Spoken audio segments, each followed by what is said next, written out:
Hello everybody, it's Scavenger Scout, and we are playing more Fallout 3. We're bleeding out everywhere. Oh, we could go to the clinic, can't we? Doc will help us, and the doc's always open.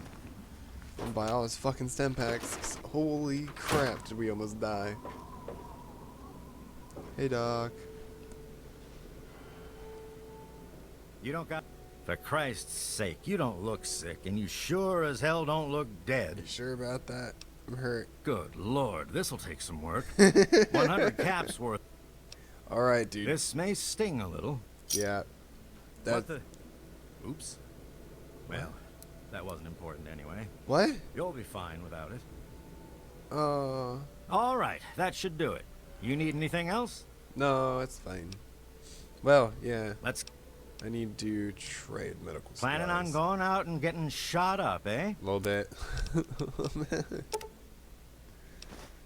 900? Alright. Submachine gun. Hunting rifle we don't use. Field stick.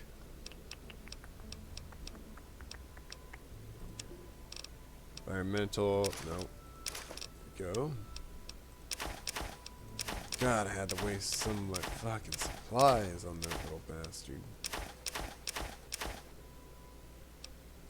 Scotch, vodka. There we go. I don't really use these. I'm gonna keep one on me at least. Ashtray, conductor. There we go.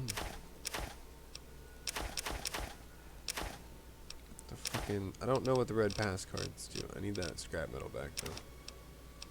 Sensor mod. Shit, he can have my cherry bombs, but not my food sanitizer. Fuck did my sanitizer go? Oh, right here. Alright. Ammo. Oh, wait, I have darts and stuff I can give him. Yeah. Railway spikes. Yeah, we owe him like 200 bucks. I'm not upset with that at all. You done? Yeah, we're done. Good. Try to be careful. I will. Alright, how much are we carrying now? 98. That's not bad, along with carrying a minigun. Alright, so it's back into the wasteland we go.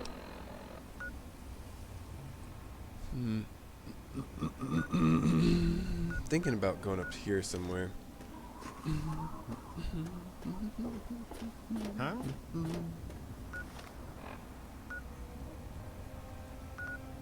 Yeah, let's see if something's up here.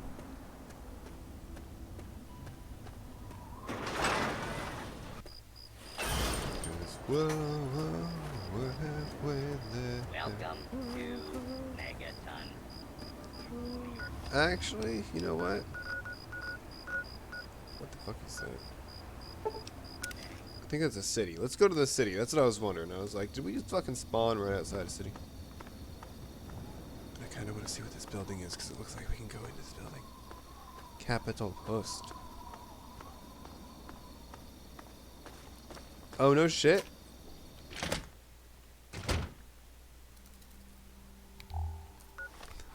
This is like the capital. That's funny. Well, not, you know, the post office for...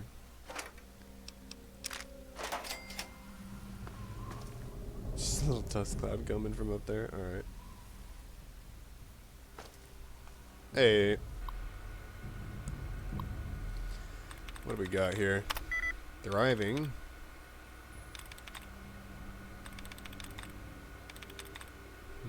Exciting? Hell yeah, there we go. Second try. Login as admin. Disengage lock. What lock? What lock got disengaged? Is it this one? Nope. What? Whoa, whoa, whoa.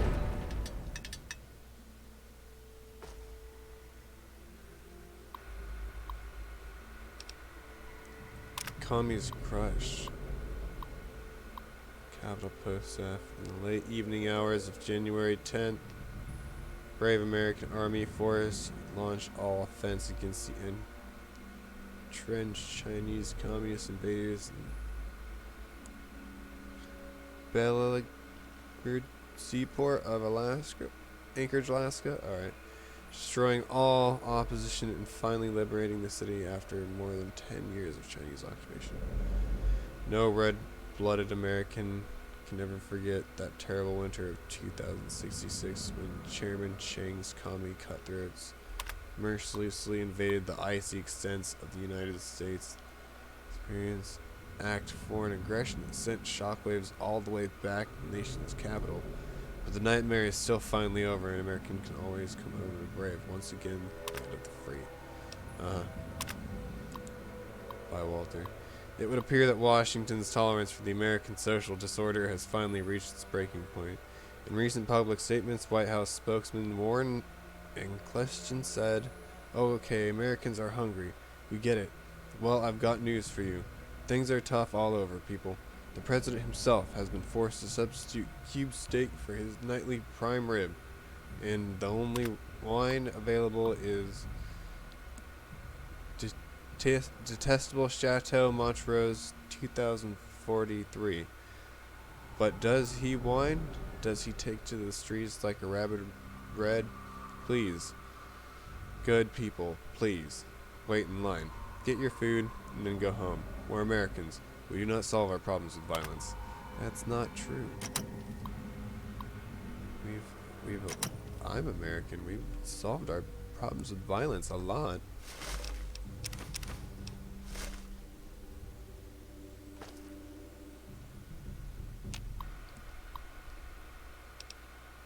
United Nations disband by Dorothy Proud, Capitol Post. In a crushing blow of the foreign relations and the world peace, the United Nations yesterday was completely disbanded, leaving its member nations to fend for themselves in these trying times.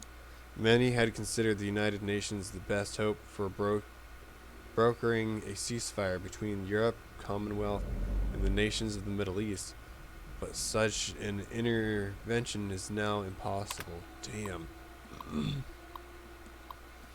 In a somber press conference in the United Nations building in New York City, United Nations President Sakakawami Okori had this to say: "It is a sad day for the United States, sadder still for the world.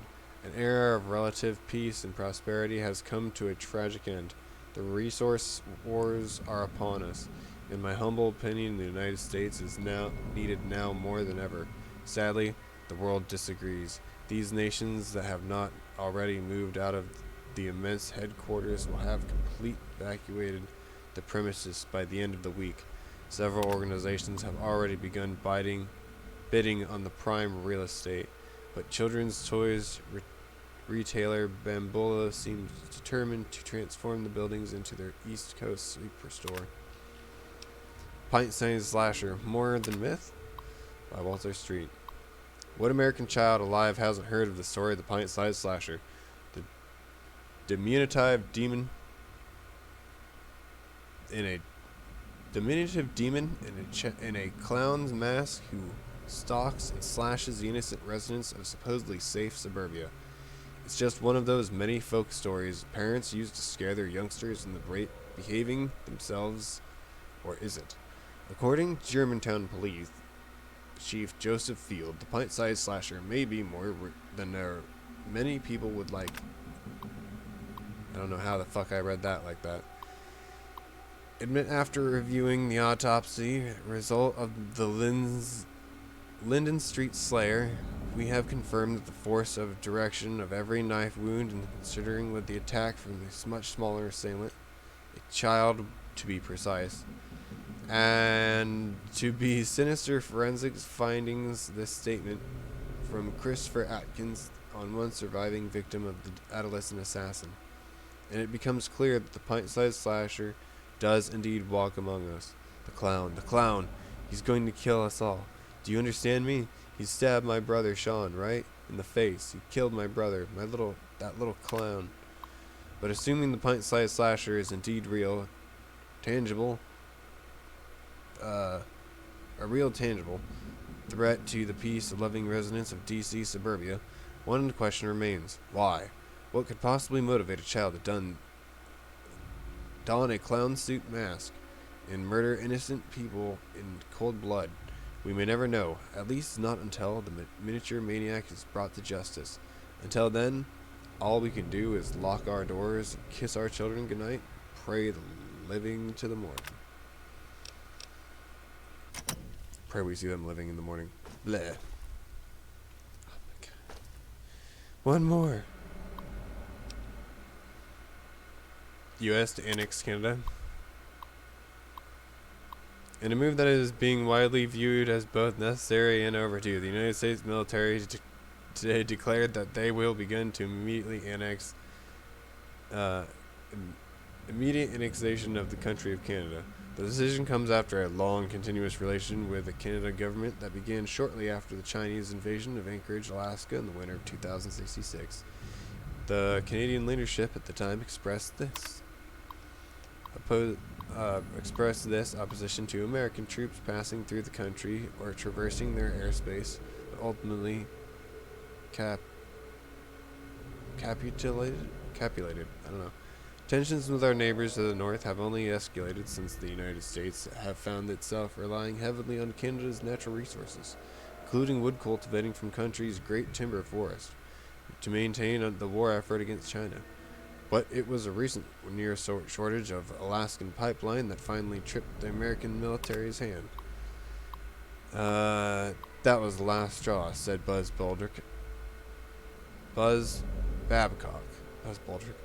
Babcock, commander of the U.S. forces in Canada.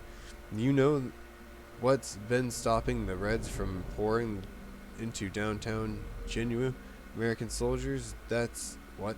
And now we've got to worry about someone, Chinese, Alaskan, or otherwise, taking out the pipeline? I don't think so. Effective immediately, the United States troops are beginning to completely take over all of Canada's assets and resources. Little America is ours, but let's face it, it's always been.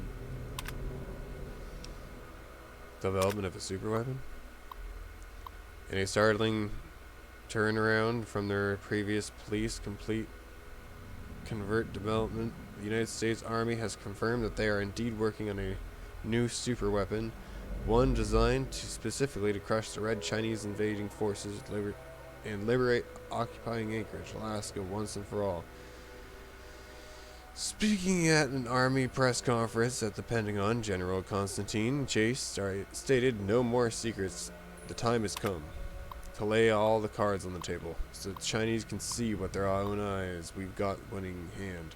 The United States Army is proud to announce that the first in time that General Atomic International and ROBCO have joined forces to create for this great country a superweapon that will leave every single yellow-bellied Red shaking in their commie boots." Unfortunately for our readers, that was specific as Chase is willing to get, while he and the Army are ready for China to know the U.S. is developing the new weapon. They're not quite ready to divulge just what it is, or when it will be ready for deployment. All in due time. Rest assured that when this weapon is complete, liberty will come to Anchorage and he'll follow. Alright, that sucked to read. Just because we can.